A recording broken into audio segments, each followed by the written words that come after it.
Good evening, students. Today I am going to teach you lesson number 1, the story of human evolution part 1.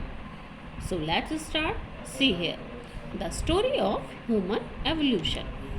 कहानी मानव जीवन के विकास की क्रमागत अवस्थाओं के बारे में हम जानने जा रहे हैं. Okay, see here.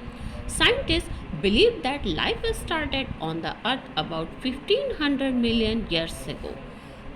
काफ़ी सालों से हमारे पूर्वजों में डेवलपमेंट कई स्टेजेस में डेवलपमेंट होता आया है.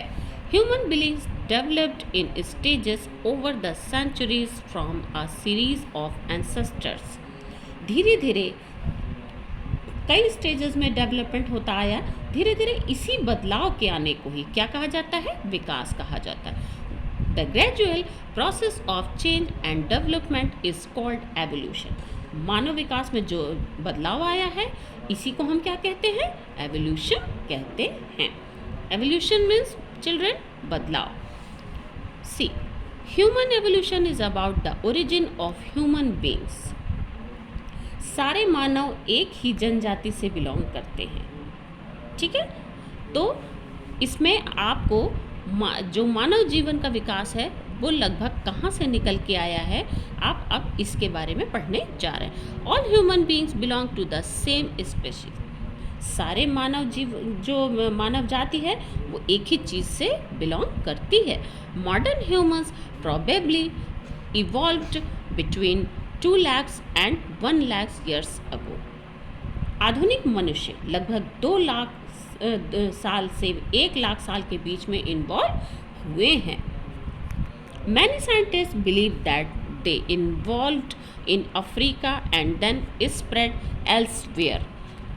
बहुत सारे मानते हैं कि वे अफ्रीका में शामिल थे और कहीं से वहाँ से धीरे धीरे और जगहों में फैल गए. According to some scientists, apes and humans developed from a common ancestor but evolved separately. कुछ वैज्ञानिकों के अनुसार एप्स और मनुष्य एक सामान्य पूर्वज से विकसित हुए लेकिन अलग अलग विकसित हुए. द बॉडी और structure of the earliest human beings change over time.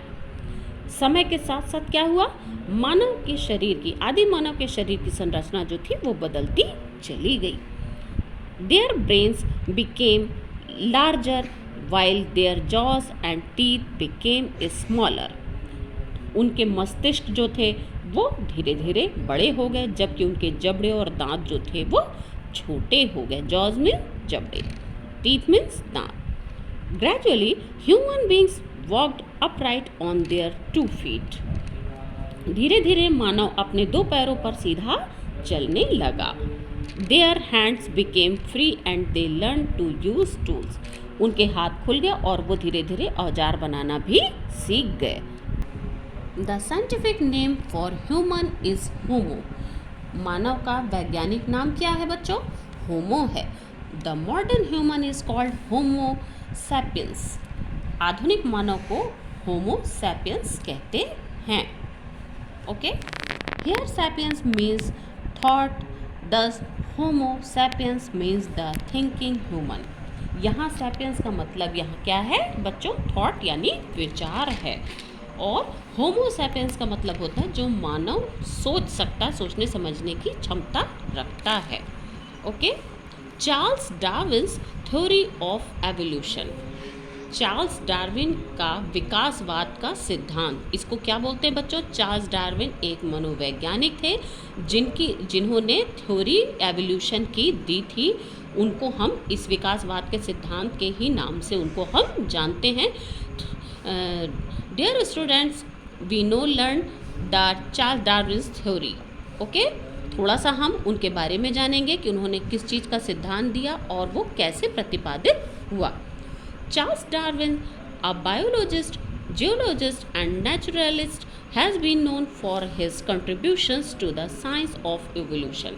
Charles Darwin जो थे वो एक जीव विज्ञानी, भूविज्ञानी और प्रकृतिवादी को विकासवाद के विज्ञान में उन्होंने योगदान दिया था. इसी से उन्हें जाना जाता है.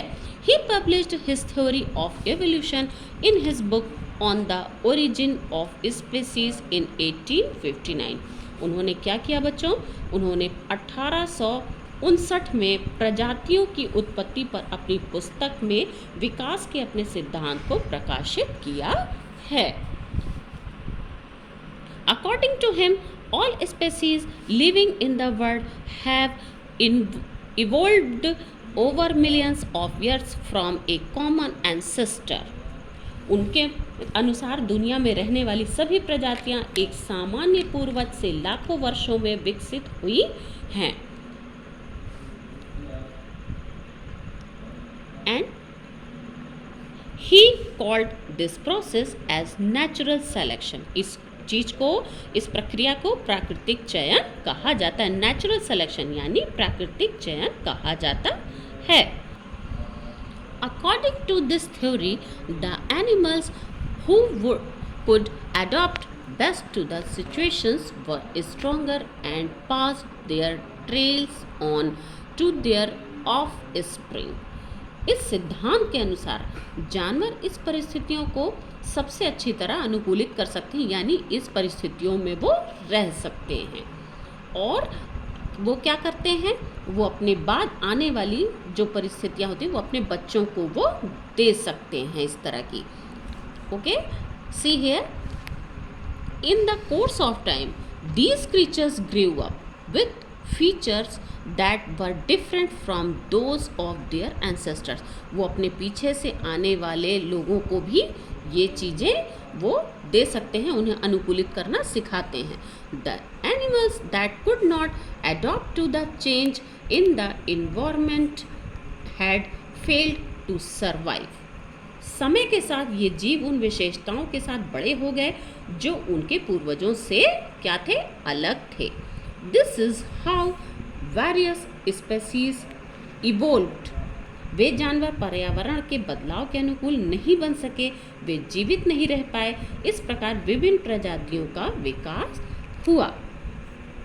सो thank you children, we will have our next class in my next video part 2. Thank you. Bye bye.